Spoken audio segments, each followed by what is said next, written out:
Hello and greetings to everyone joining us from different parts of the world.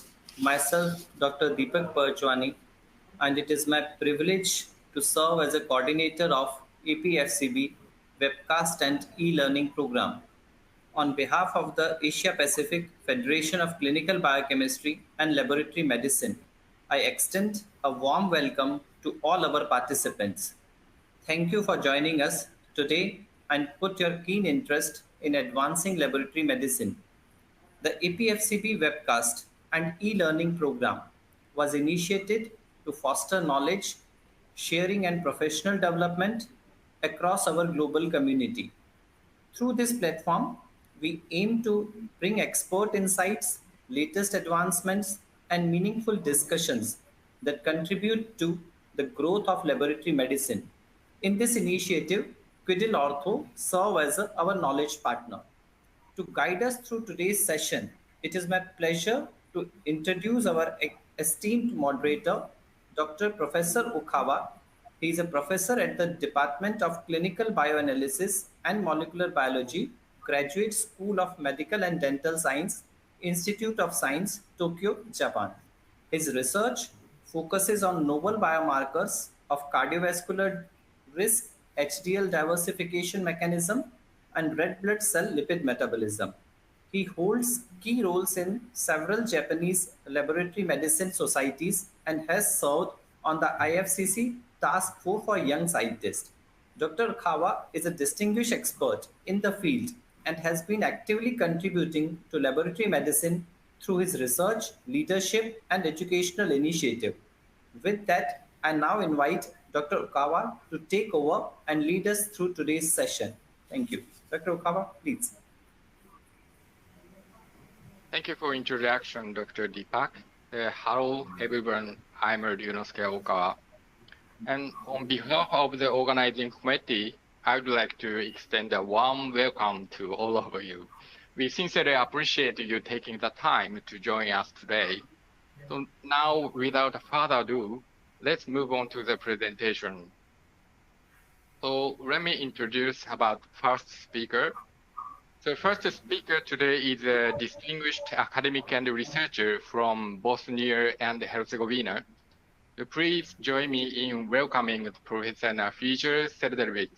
So Professor Nafisa is a full professor at both the University of Sarajevo and the University of Tuzla. And she is affiliated with the Institute for Clinical Biochemistry at Clinical Center Sarajevo. She earned her PhD in 2009 and specialized in medical biochemistry in 2008. Furthermore, Professor Dr. Nafisa as a DAAD fellow in Germany and pursued postgraduate studies in Slovenia, demonstrating her commitment to international collaboration and learning. She is also an active member of prestigious international organizations, including IFCC, TF, Ethics, FIB, and FEBS.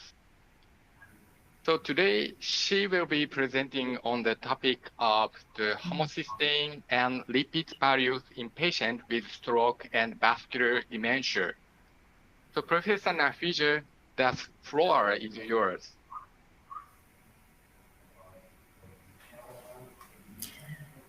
First of all, good morning to all of you, and thank you very much for a very warm introduction, Professor Kawa. Dear colleagues and dear friends, today I would like to talk to you about homocysteine and lipid values in patients with stroke and vascular dementia. And I'm very thankful to all of you and for your warm income and introduction and of course invitement to be a part of this session.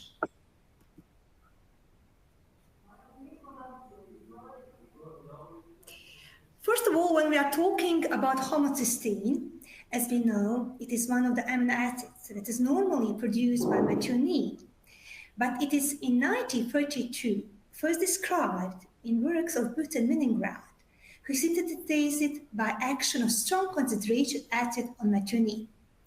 Then in 1962, homocysteine was determined in urine in children with mental retardation. Kilman McCallie one of the very young investigator for Harvard. It was principal doctor at that time. In 1969, have found a very rare genetic disorder called homocystinuria in 2-year-old child, and it caused generally very increased levels of homocysteine. The child died after few days in very not explained reasons.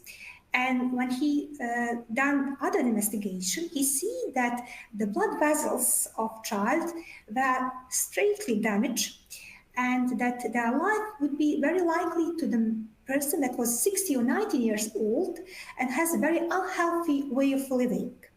So in that time, he concluded that could be homocysteine.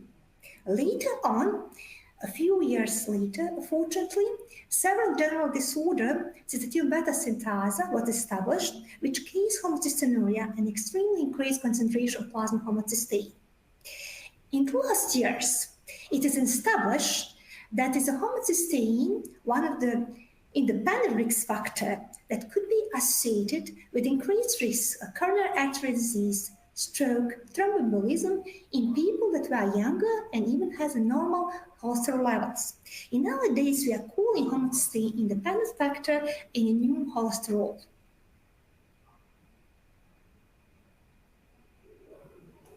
How we can explain that homocysteine lead to appearance of atherosclerosis?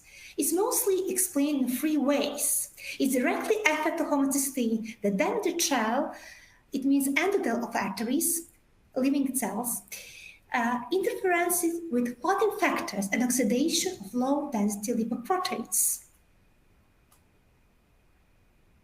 How we divided hyperhomocysteinemia? It is moderate hyperhomocysteinemia, that's homocysteine concentration from 50 to 30 micromole per liter. It's mostly found in person that has cardiovascular disease, the person that has hypertension, that has stroke, that has thromboembolism. But as we know, they usually auto-analyzers have reference range to 50 micromole per liter, but it is a little too high. Then we have middle hyperhomocysteinemia. That's homocysteine concentrated from 31 to 100 micromole per liter. That we can find in a person that has a renal disease, because the metabolism of homocysteine directly connected with kidneys, and the kidney person has high concentration of homocysteine.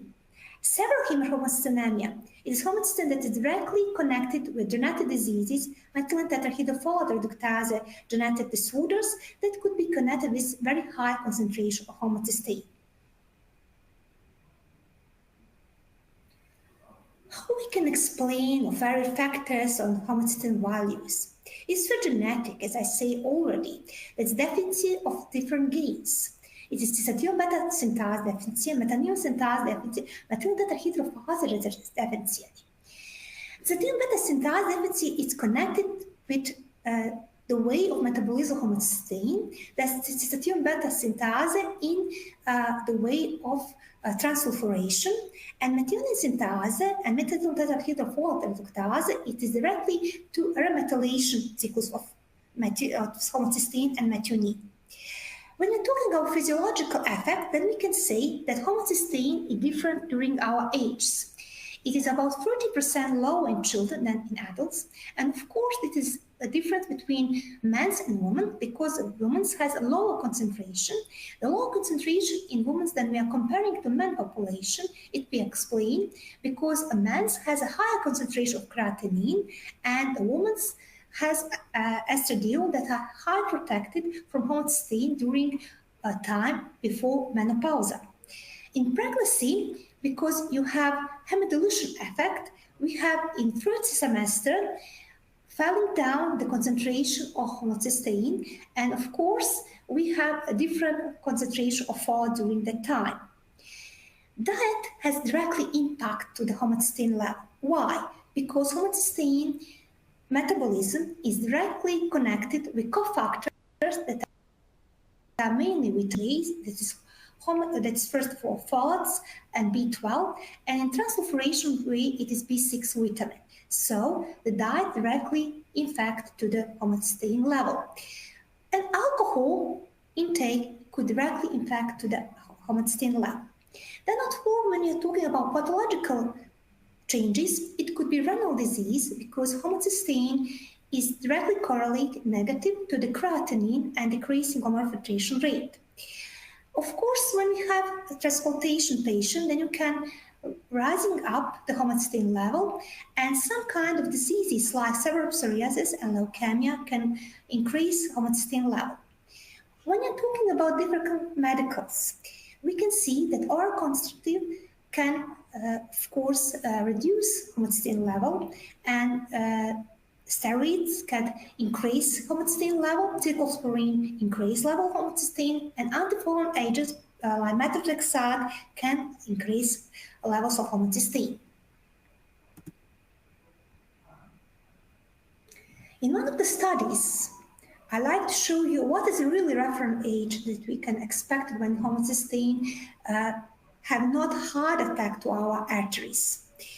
It is the study that used the homocysteine level before and after supplementation of folates.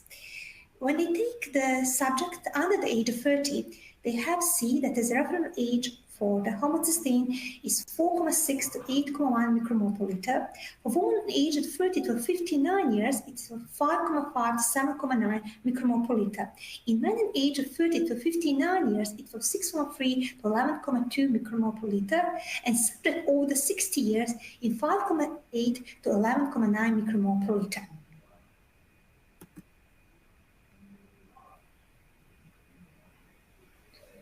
Life factors have directly impact to the homocysteine level. It is food, smoking, coffee, and ethanol. The food. First of all, the vitamins. I said already the methylation way of metabolism of homocysteine is directly connected with B12 and folates. The person that are vegans or vegetarians have not eat enough meat, and that is the reason that why they have low concentration of B12. That is directly why you have in this picture, and one of the authors, Olama and Linda, in Conference Vegetarian, they have higher concentration of homocysteine in comparing the people that eat meat. Then we are talking about vegetarians, they have already higher concentration of homocysteine than you are comparing the person that normally eat meat. That is the reason why you have a lower concentration of B12 and normally higher concentration of homocysteine. But on the other side, you have to know that you have a need to not to eat meat now only for almost 5 years, then you have a very low concentration of B12. Another way you can find that smokers have higher concentration of homocysteine. It is explained because nicotine has directly effect to the B12 vitamin cycles and has a blockade of remethylation cycle of folate. And this is why you have a higher concentration of homocysteine, 1 to 2 micromole per liter in smokers than not smokers. And the smoking is from years to years, and a number of smokers, of course, can rise up the concentration of homocysteine.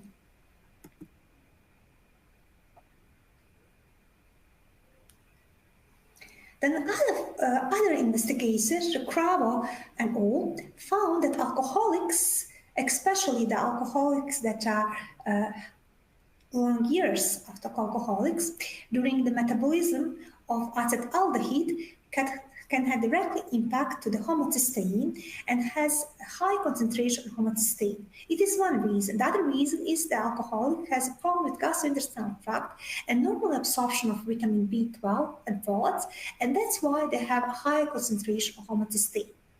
The person that take coffee in a study that was done for Grosser and all have found that 5 to 6 cups of coffee a day take increase of homocysteine 2 to 3 micromole per liter. That means that 2 coffee rise up the homocysteine during our lifetime.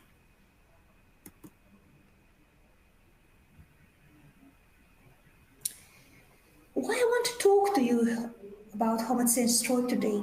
It is because it is estimated in very various genetic reasons, and we can see in percent of the region that in Eastern Asia and in Central Europe, it's mostly stroke in different patients as one of the neurological disease. And in 5 countries that you have a stroke, it's China, Latvia, Romania, Montenegro, and Bosnia and Herzegovina. how we can connect it homocysteine stroke risk. It's first for all that is the three mechanisms that maintain low concentration of homocysteine in the brain. It is effect of action of methionine synthase with timing supplementation with cobalamin and folates. Catabolism via cystathionine beta synthase and formulation of toxic product and excretion of homocysteine from circulation. And homocysteine stroke risk. Homocysteine is an independent risk factor for stroke in both sexes over age of 60. And homocysteine concentration above 14 micromole is associated with 80% of risk of stroke. In concentration of total homocysteine increase about 1 micromole per liter, then the risk of stroke increased about approximately 22%. How we can explain that homocysteine can be now neurotoxic? Neurotoxic effect of homocysteine. Homocysteine directly affect endothelial cell damage, increase pellet activity, procoagulation effect, increase collagen synthase, and increase smooth muscle cell proliferation.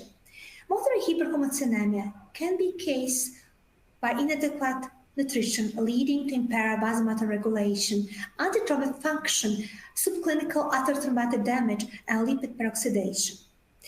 Unfortunately, when we are talking about homocysteine has very different implications to human health. And the mostly known, it is nowadays atherosclerosis. And first, as we know, it is that during a normal process of metabolism of homocysteine, we have that homocysteine in oxidation making formulation of homocysteine acid. Homocysteine acid directly has exotoxic effect to the different subtypes and metal diaspartate glutamate receptor, and the exotoxicity make neurotoxic effect to apoptosis in neuronal cells and in brain, and this neurotoxicity effect it directly is exposed to the neurons. In other way, it's oxidative stress. It means free radicals, body peroxide, oxide, and hydrogen that has endothelial dysfunction, reduction of nitrogen oxide, and then it leads to atherosclerosis and atherothrombosis, low concentration of glutamate, and then after to ischemia of the brain and neural hypoxia. And that will lead to apoptosis of neurons, and of course, cells death. That is one of the explained by Lazzano et al. In Homocysteine and Dementia in New Journal of Medicine in 2002.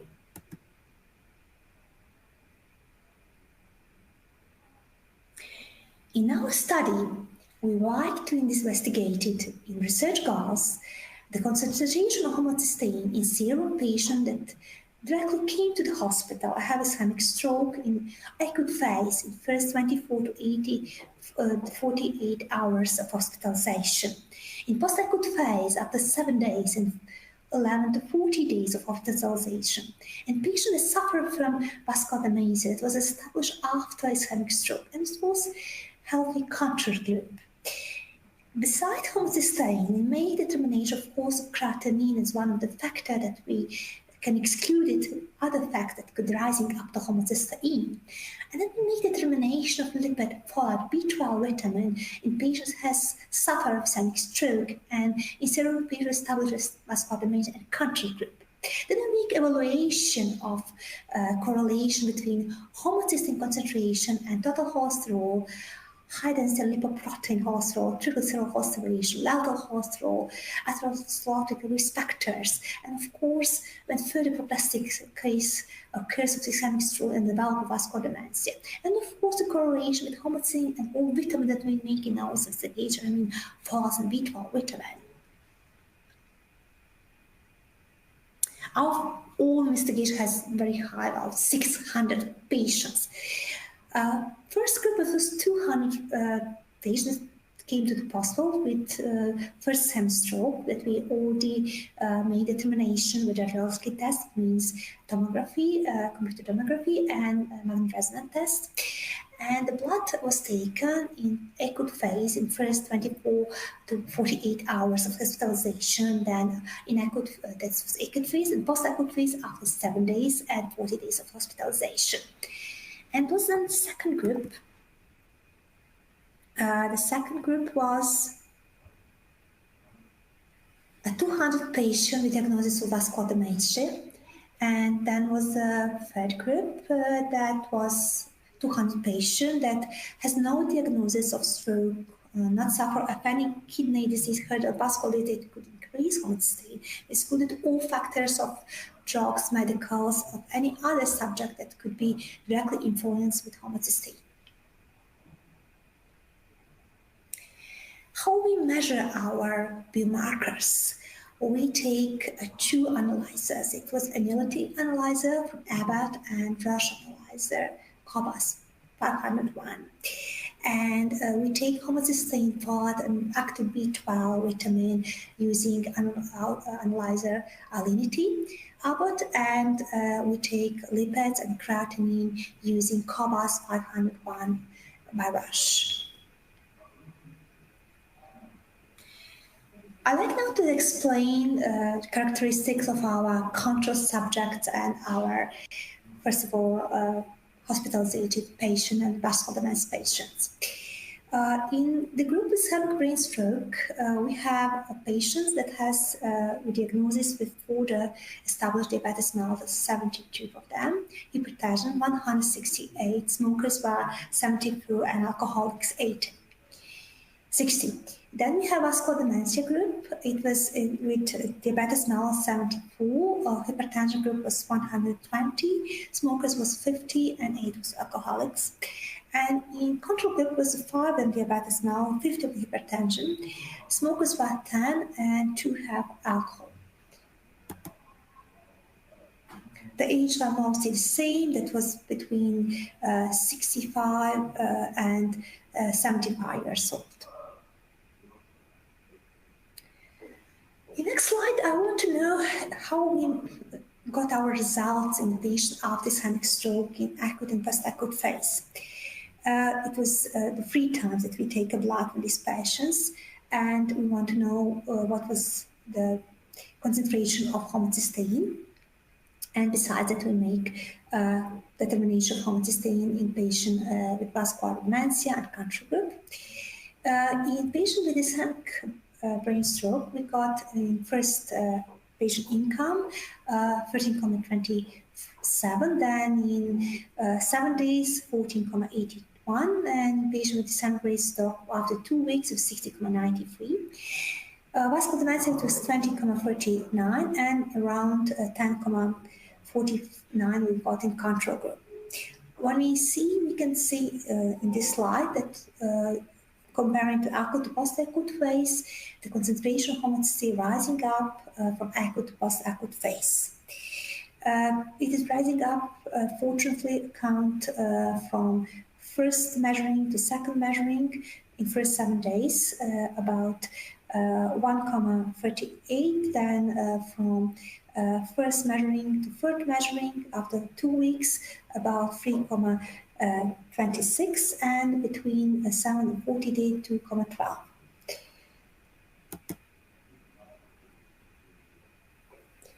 How we can explain why we have so different values of homocysteine in acute and post-acute phase comparing to vascular dementia group and controls? It's first of all that during the phase of acute stroke, we have slow timing reducing of homocysteine because we have oxidative stress, and oxidative stress produce free radicals. And in that case, you have a lowering concentration of albumin, and homocysteine as the molecule is 75% bound with albumin, and only 25% is free. And in automatation assays, we are usually determining the whole homocysteine. The other reason is that you have, during the acute phase of stroke, more clearance of active gels, and in that case, you have clearance of homocysteine. The second reason is concentration of vitamins B12 and folates that are usually lower in person with older age. First of all, it's difference of food habits and lifestyle, and of course, absorption are changing during the years. In older years, we have a little bit slower absorption of vitamins B12 and folate and B6 than comparing the younger age. Then we wanted to see what was difference statistics, first of all using Wilson single rank test, between comparison our homocysteine concentration when we take blood after 7 days and 24 hours, 48 hours, after 14 days and 24 hours and 48 hours, and after 7 days and 14 days. And we found that this significant result in all our measurement of homocysteine. In next slide, we want to see comparison using a Whitney test between risk groups and control group when we are comparing ischemic stroke group and control group. And we haven't found statistically significant difference between first patient income and control group in values of homocysteine.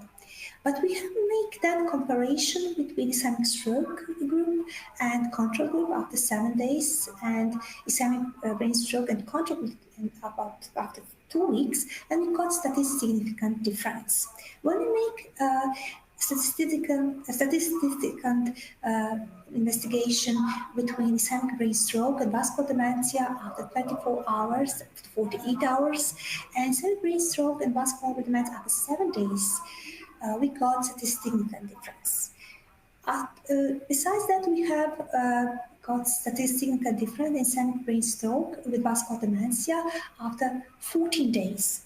Then we make comparison with vascular dementia group and control group, and we got statistical significant difference in both these groups using Mann-Whitney test.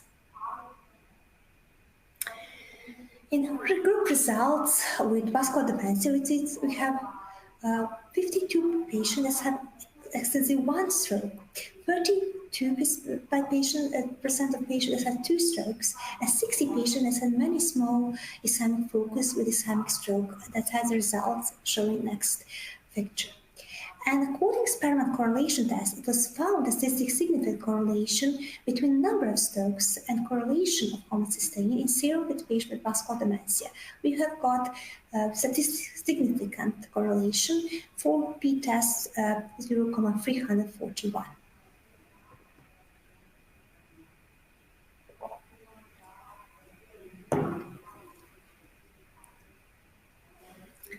When you make determination of lipid levels between risk groups and control groups, then we found that concentration of cholesterol were highest in ischemic stroke group comparing to the vascular dementia group and control group. Triglyceride levels were too higher in ischemic brain stroke comparing to vascular dementia group and control group. And HDL also were lowest in vascular dementia group comparing to ischemic brain stroke. Low-density lipoprotein was higher in ischemic brain stroke group comparing to vascular dementia group and control group. When you see the results of atherosclerotic index, it is higher in ischemic brain stroke and vascular dementia comparing to control group. Of course, the ratio from cholesterol and HDL cholesterol were higher in ischemic brain stroke comparing to vascular dementia group and, of course, control group. Then we want to make comparison of serum lipid concentration with risk group of patient and control group. In our investigation, we see that ischemic brain stroke and control group have got significant difference in all lipid groups when we are talking about cholesterol, triglyceride, cholesterol, HDL cholesterol, high-density lipoproteins, low-density lipoprotein atherogenic index. Besides that, ischemic brain stroke and vascular dementia have got Statistically difference in all groups except triglyceride, we haven't got the statistically difference. And then vascular dementia group with control group, we got statistically difference in all groups except triglycerides that were not significant using another test. Professor Nafija? Yes, sorry, please. You have 2 minutes left. I have to change the previous? No. You have last 2 minutes for your speaking. Sorry. I have only 2 minutes. Yeah. I didn't know that you told me that I will have longer. Yes. That I have to have because the Professor Ketut is coming. He's online now. Yes. Okay, I'm sorry. I'm sorry to the audience. I will have to be a little bit faster. Thank you. I will find that in the conclusions. I will go to the conclusion. I'm sorry because Professor Kerr now connected. We didn't know that. Homocysteine is a dependent risk factor for development of cerebrovascular disease, namely ischemic stroke vascular dementia. Hyperperformance was presented in about 56 patients of ischemic stroke. The average concentration of homocysteine was not a significant increase in acute, but significant increase in post-acute phase when we comparing our results with control group. Then we have in patient vascular resulting from ischemic stroke homocysteine of homocysteine were significantly evaluated comparing the control subject hyperhomocysteine was present approximately 60% with vascular dementia, and homocysteine concentration increased from acute to post-acute phase. That remains that in post-acute phase can lead further to development of vascular dementia. A signal negative correlation was found between average concentration and heart concentration in group of patients with ischemic stroke and vascular dementia. A significant positive correlation was found between average concentration and LDL cholesterol in the groups of patients with vascular dementia. No significant correlation was found between average concentration of homocysteine and other lipid levels. In the group with ischemic stroke, it was no found correlation between average concentration of homocysteine and LDL cholesterol. Average concentration of LDL concentration is significantly higher in ischemic stroke and vascular dementia group compared to control group. The average concentration of LDL cholesterol was significantly lower in ischemic stroke and vascular dementia group compared to control group. The average concentration was significantly higher of triglyceride in ischemic stroke compared to other groups. The average concentration of vitamin B12 or folates in group ischemic and vascular dementia are lower than the control group, and with negative correlation found between average concentration of homocysteine and active vitamin 12 and folates in both groups when we're talking about vascular dementia group and ischemic stroke group. At the end, I want to finish my lecture with something that Albert Einstein said that we have to learn from yesterday, live for today, believe tomorrow, and never forget to ask. And I like once more to thank you for your attention, and once more thank all participants that take this webinar today. And we are sending you warm regards from Sarajevo. It is our new building from Faculty of Health Science and Clinical Center in Sarajevo. Thank you very much for your attention. Thank you very much for your insightful presentation, Professor Nafija, and I apologize for hurrying you, sorry. Professor Nafija has clearly illustrated the significant risks associated with elevated homocysteine levels in the body, including the conditions like stroke and dementia. So it's time to move on to the next speaker. Our next distinguished speaker is Professor Dr. Ketut Swastika. He is a highly respected consultant in endocrinology, diabetes, and metabolism. Professor Swastika has held the esteemed position of Professor of Medicine at Udayana University since 2022 and served as visiting professor at Women's Kobe University from 2011 to 2024. Highlighting his strong international academic ties. Furthermore, Professor Swastika has demonstrated exceptional leadership, having served as both Dean Chancellor at Udayana University. He has also led significant academic societies, including the Indonesian Endocrine Society and Asia Uninet. With an impressive record of over 100 international publications and 500 presentations, his extensive expertise encompasses the genetics, diabetes, and obesity research and education. So today, Professor Suasetika will be sharing his insight on the topic of the effect of local gut microbiota in diabetes. So, Professor Suasetika, could you please start? Thank you, Professor Kawa. Are you here? My voice?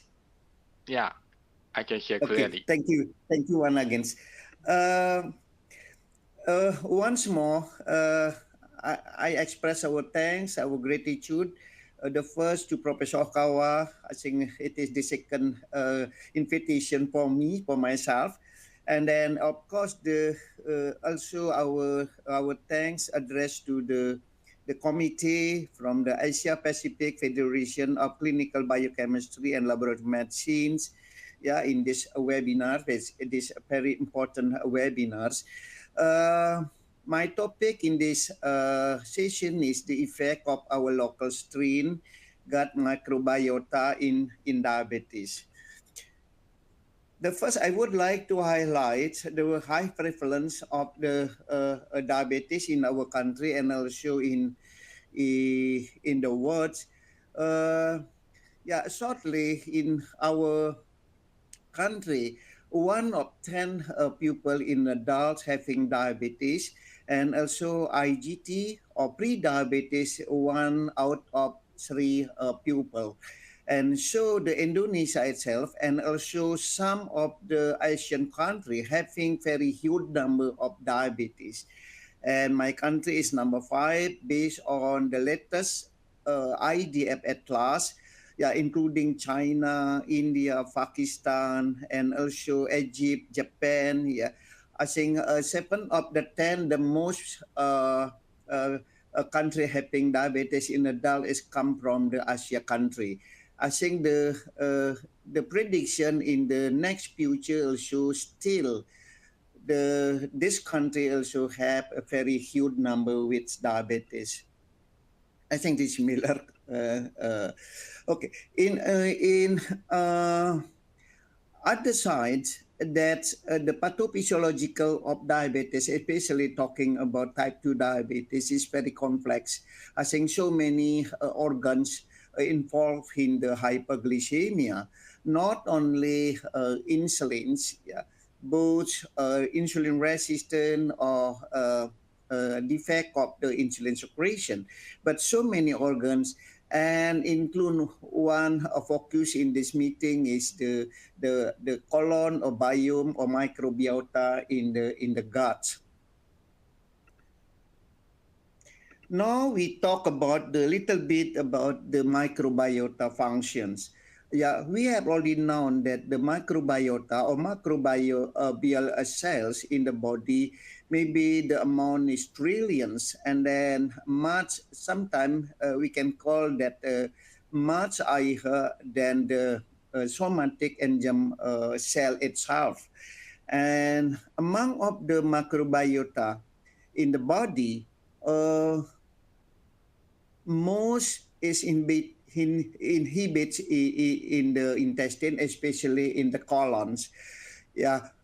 In general, we can talk that function of the microbiota is the first, maybe regulation the immune system, and then involved in the metabolic processes and production of a vitamin and the essential nutrition, and also the microbiota in the body also can act for a detoxification and metabolism of the xenobiotics. Then if we talk about the function in general, is maybe can define to be 3, especially how to involve in the metabolism, how to involve in the immune system, and then how to involve in the production vitamin or another nutrients. Finds and among of the gut bacteria in the body, in general, we can divide it to be uh, uh, uh, uh, two, with the beneficial effects and also harmful effects. The this biosis is almost term be used to imbalance between beneficial and harmful bacteria in the body, mostly related to the some diseases, not only metabolic but other diseases. I think maybe will be talked in the next slides. For instance, the beneficial effect, especially related to the metabolic disease like lactobacillus, akkermansia, yeah, faecal bacterium, ruminococcus, and then some of the harmful is like the Escherichia coli, Clostridium difficile, Helicobacter, Staphylococcus, and so on. Fine. Once more, I would like to note it that point out that we call the dysbiosis is imbalance between the uh, uh, uh, beneficial and harmful bacteria, but also including the diversity, disturbance of the diversity of the bacteria in the gut. Okay, talking about the relationship between the human health and the virus disease and biota, gut microbiota dysbiosis can induce the metabolic and cardiovascular disease and inflammatory and immune-related disease, cancer, and also neurological and other diseases. Focus on the metabolic and cardiovascular risk, cardiovascular risk. Among of them is the obesity, type 2 diabetes. How the type 2 diabetes especially can develop based on the dysbiosis of the microbiome. My gut will be influenced by unhealthy lifestyle, for instance, like the smoking, alcohol intake, inadequate sleep, sedentary behavior, combined with the pro-inflammatory diet like high fat will be influence the microbiota in the gut. And then finally will be induce the metabolic and also impair of the intestinal barriers in the intestines. Then finally will be released the LPS, inflammation, cytokine release, low-grade inflammations, the antioxidant of the bacteria, and some others. Then finally can induce insulin resistance, and then finally develop of type 2 diabetes. In the other side, sometimes also related to the dysbiosis microbiota, also related with the type 1 diabetes. In case of any disturbance of the response of the autoimmune and the autoreactive of T cell, and develop the autoantibody in the body. And talking about how the disturbance or how the dysbiosis of the microbiota in the gut diabetes. Once again, I just would like to point out in general, because it is very complicated. But at least we can show in this figure that short chain fatty acid is very important component of factors which produced by the microbiota in the gut can induce the lacking of the satiety, induce the I mean that the suppress of the gluconeogenesis in the liver, and then lipogenesis in the muscle and in the fat cells, and also can induce the GLP-1 GLP-1 release or incretin release in the intestine. And then secondary bile acid also produced by the microbiota is very important to improve the regulation of the genes, and also other component, other influence of the risk factor of type 2 diabetes. Now we talk about the some study in our side, in our groups.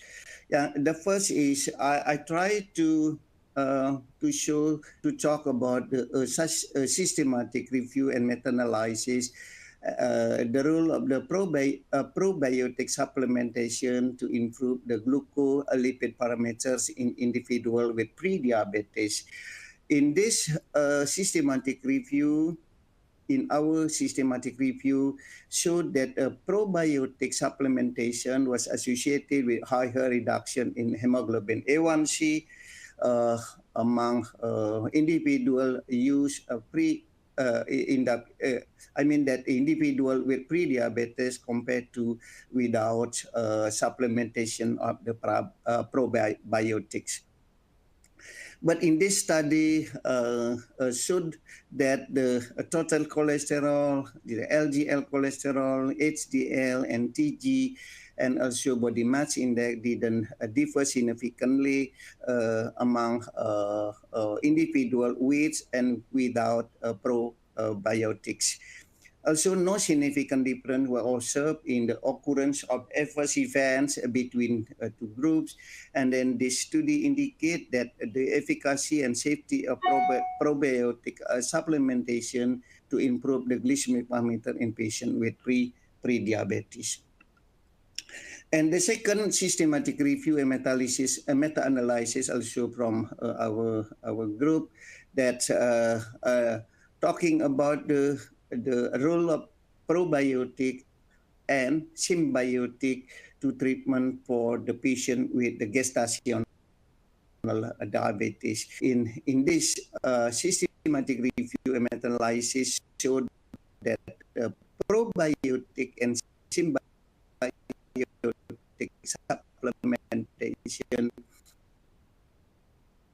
can reduce the risk of insulin resistance and improve glycemic control, diabetes mellitus, and probiotic might be viable option for the gestational diabetes mellitus treatment. However, I think maybe still needs well-designed randomized control trial with longer follow-up period are required before they can be a recommended patient with the gestational diabetes.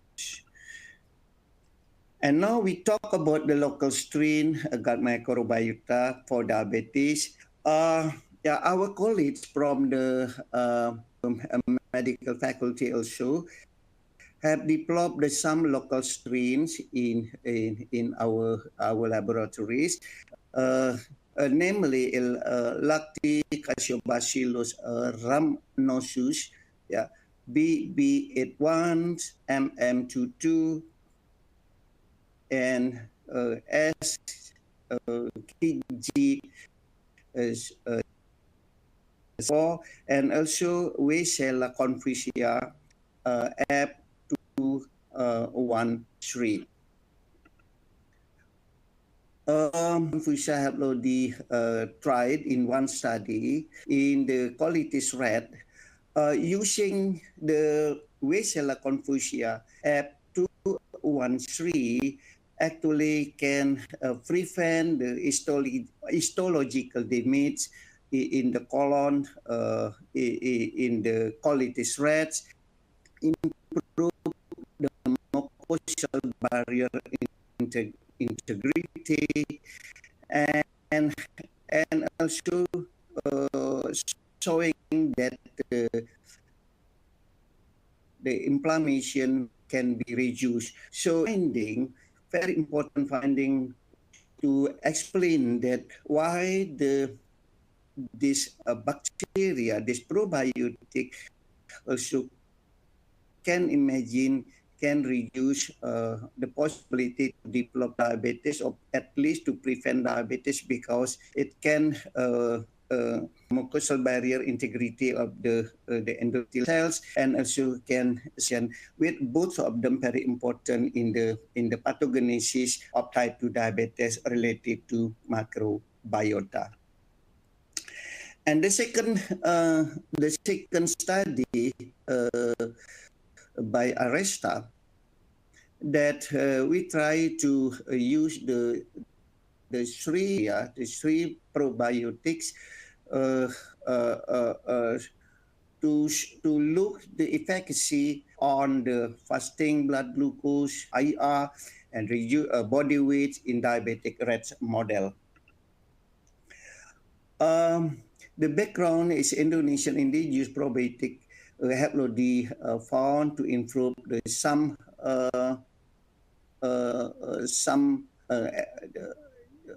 efficacy is especially in the lipid, and also the LPS, the barrier of the intestinal cells, and then also to reduce the inflammation.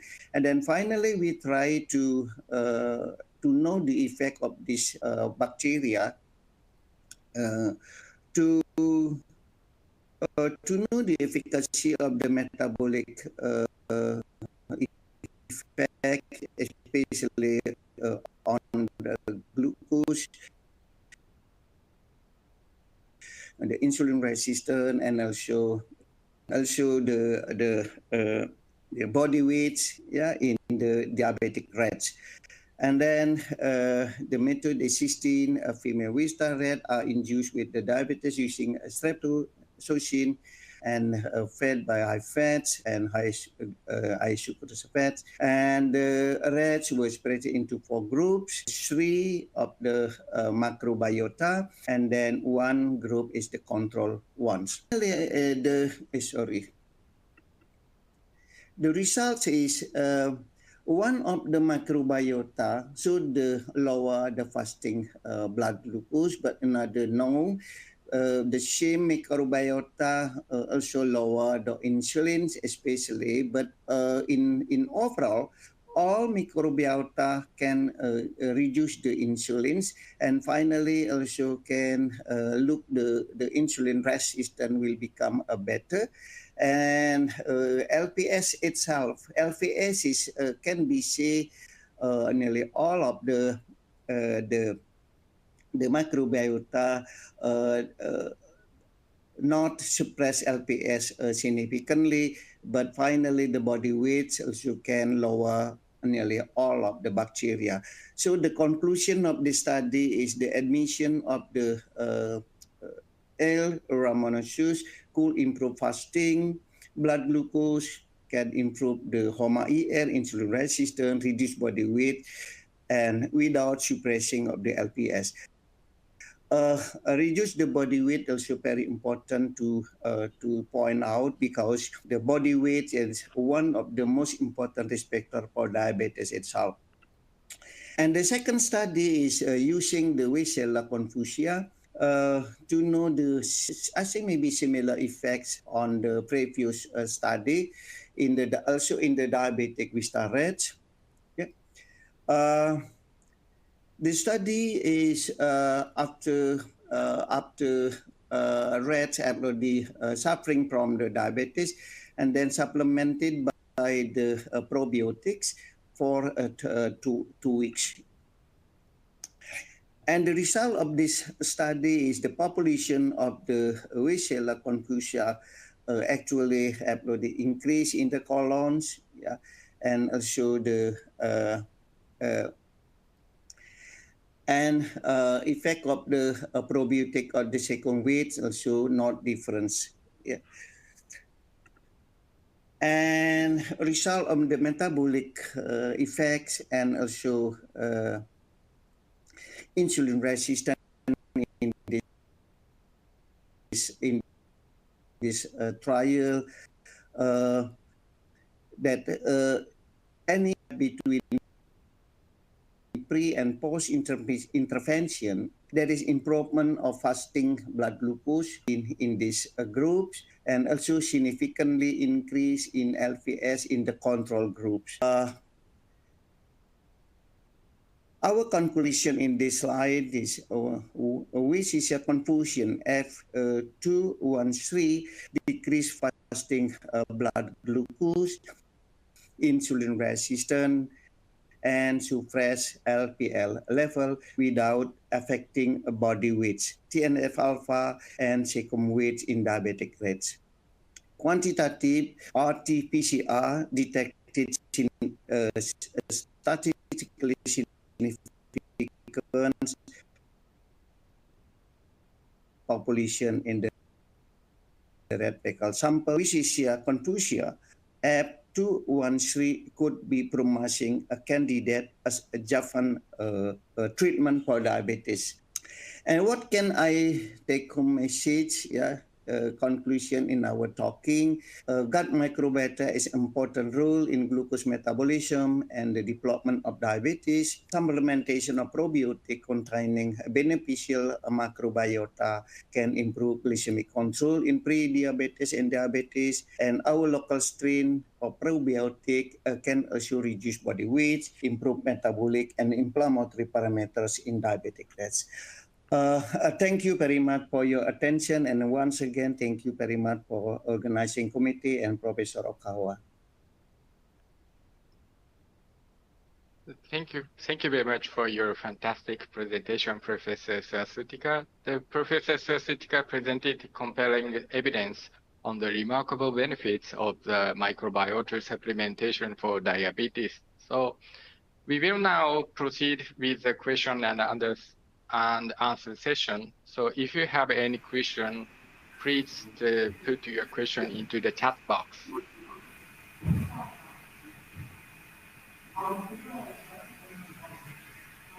So first, I have a question to the Professor Nafcha. Yes, please. So my question is, are there any specific interventions like in lowering homocysteine levels? Yes, it is. Fortunately, first we can say that the fortification was one of the possibilities to lowering homocysteine. In 1998, US government have started fortification of food, and it make reduction of homocysteine world population about 11%. But more effort has been done in the person that has forehair concentration of homocysteine about more than 13 micromole per liter, where we have reduction about 68%.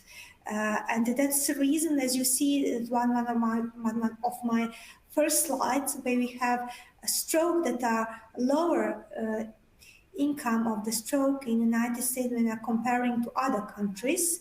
I think that fortification is one way or other, that the person that has high concentration of homocysteine and probably high concentration of cholesterol and LDL cholesterol that are more than 2,6 have to take folates and B12 as one of the possibility to reduction of stroke. Okay. Thank you for sharing your thoughts. Thank you. So I have the one question to Professor Suasutika. So could you share your thoughts on how local dietary habits influence gut microbiota composition in terms of the diabetes progression? Yeah, I think maybe very. Yeah, I think the country that's now our pupil maybe have already changed the food intake memory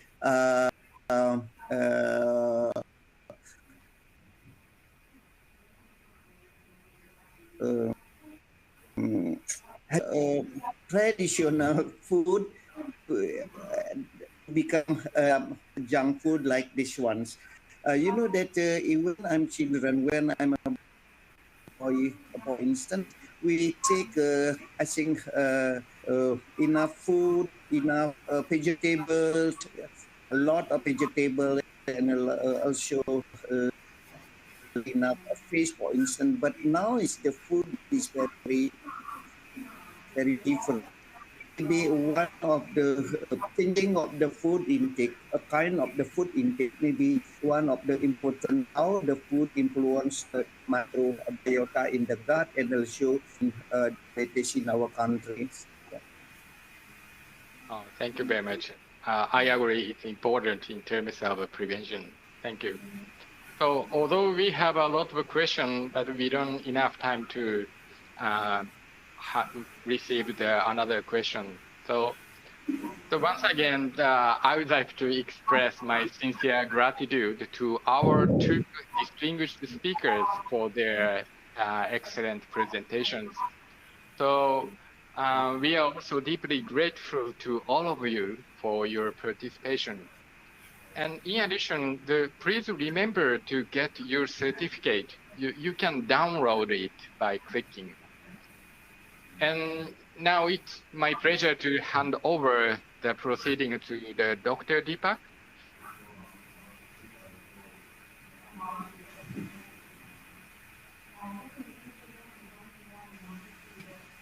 Communication and Publication Committee and entire APFCB, I extend my sincere gratitude to all the participants for joining us today for this wonderful webinar. It has been truly inspiring to see participants connecting from different parts of the world to reassure the strength and spirit of our global laboratory medicine community.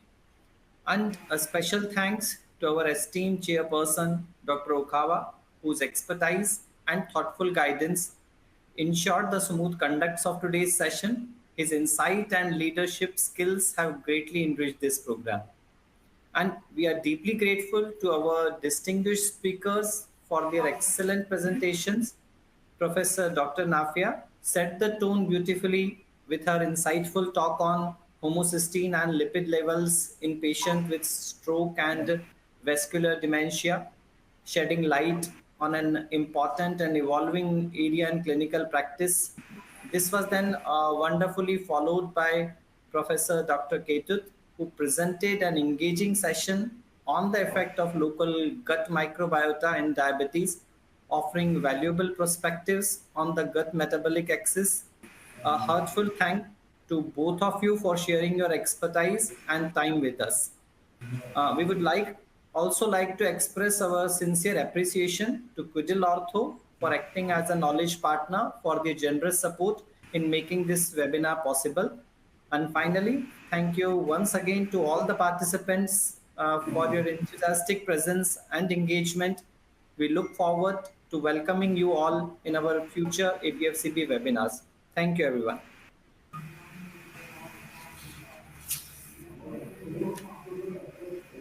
Thank you very much. Thank you. Thank you, Dr.